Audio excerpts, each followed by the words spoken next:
أعوذ بالله من الشيطان الرجيم بسم الله الرحمن الرحيم الصلاة والسلام على أشرف المرسلين سيد الأنبياء وخاتم النبيين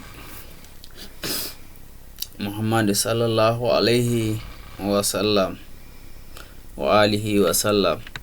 As it is said, إن الله وملائكته يصلون على النبي يا أيها الذين آمنوا صلوا عليه وسلموا تسليما. So I would like to start my presentation by this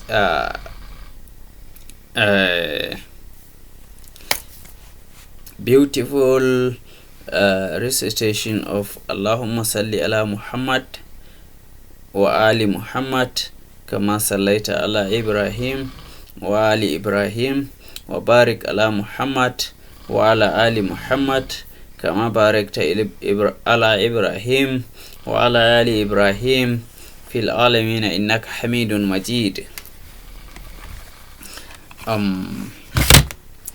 Actually, I have been as known to all of the members of this class that I have been making presentations about the all respected theologian Hamid al-Ghazali, who has simplified for us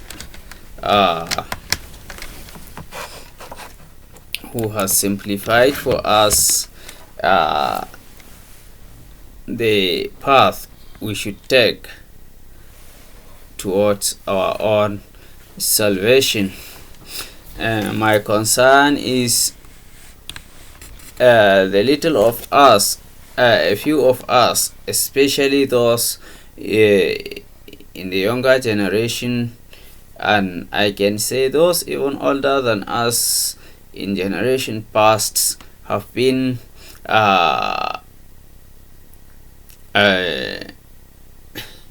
accusing this gentle soul, a great spirit, for what they think he did to destroy the scientific heritage of the Islamic intellectual civilization. So I am committed to examining whether this claim is true or otherwise. In a previous presentation, I have made clear who Imam Hamid al-Ghazali was. Then in another presentation, I made clear the intellectual milieu of the time, and actually I also made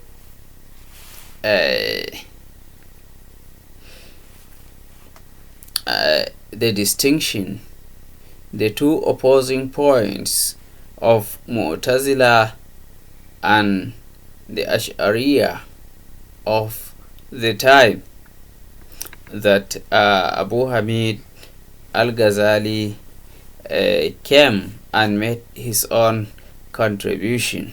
Mostly he is associated with the school of Ash'arism, because the Ash'arite philosophy will not have the success it recorded without the contribution of this venerable saint. So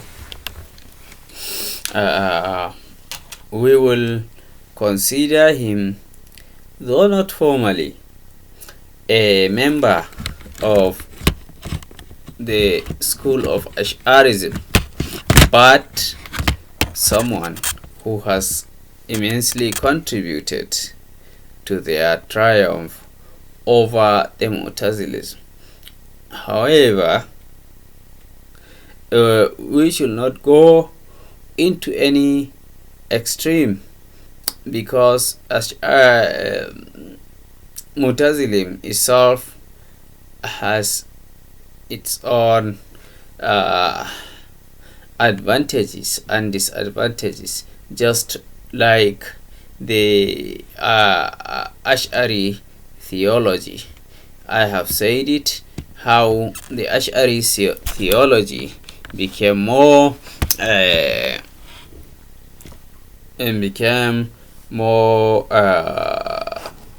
prevalent, or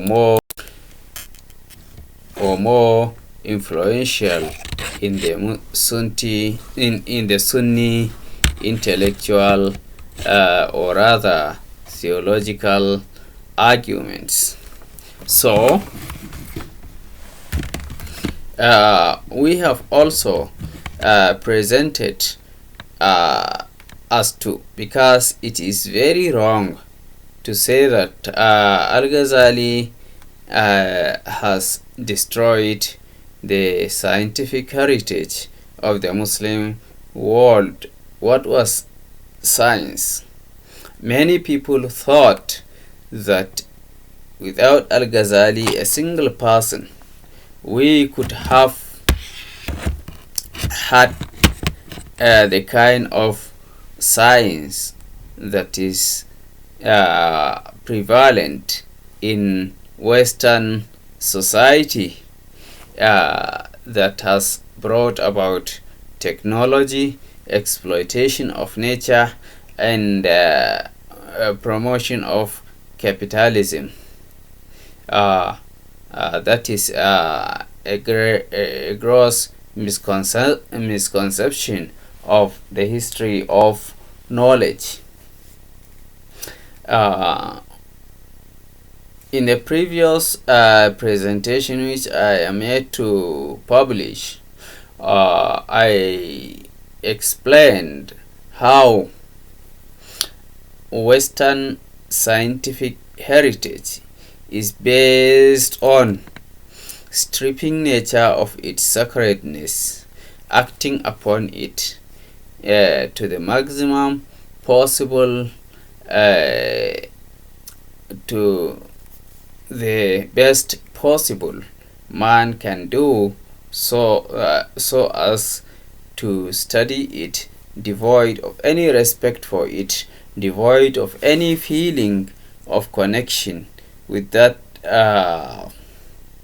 aspect of creation, ignoring the fact that the creation is in many ways connected to our own selves. We are also part, an indispensable part of the world of nature. We are also given the role of Khalifat Allah. However, Satan, as we have been warned right from the beginning, that Satan is determined to lead us astray, so that a few of us will be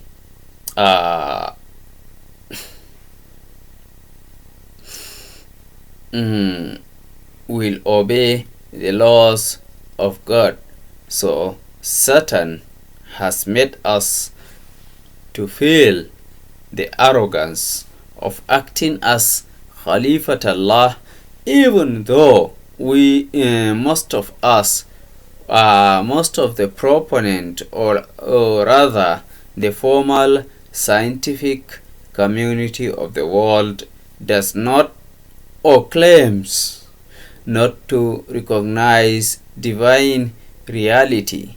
So we accepted what is good for us, or what we feel would benefit us That is the Khalifatullah, but we have ignored our role as Abdullah.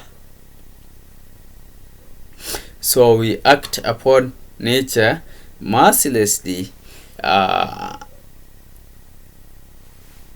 deforming it, destroying it, raping it to make profit out of it.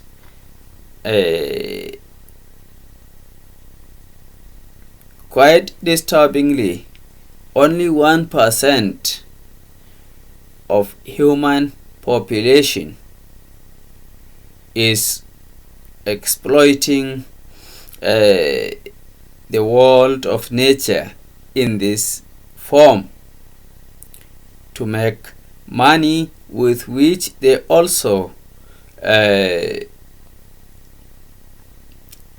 subjugate the rest of humanity, using them mercilessly as machines without feelings, without soul, without the sense of sacredness, to make their own primitive accumulation, which in the end of the day is useless to them. The best it can produce for them is an internal conflict. Everybody's inner self wages a war with his own conscious self. So this is in summary what Western philosophy is. Western philosophy, in its best, it produces unfortunately, I have to stop here because I have been having technical glitches that stopped me from starting this presentation on time. So kindly forgive me for this short presentation. I will have to continue another time. Thank you very much.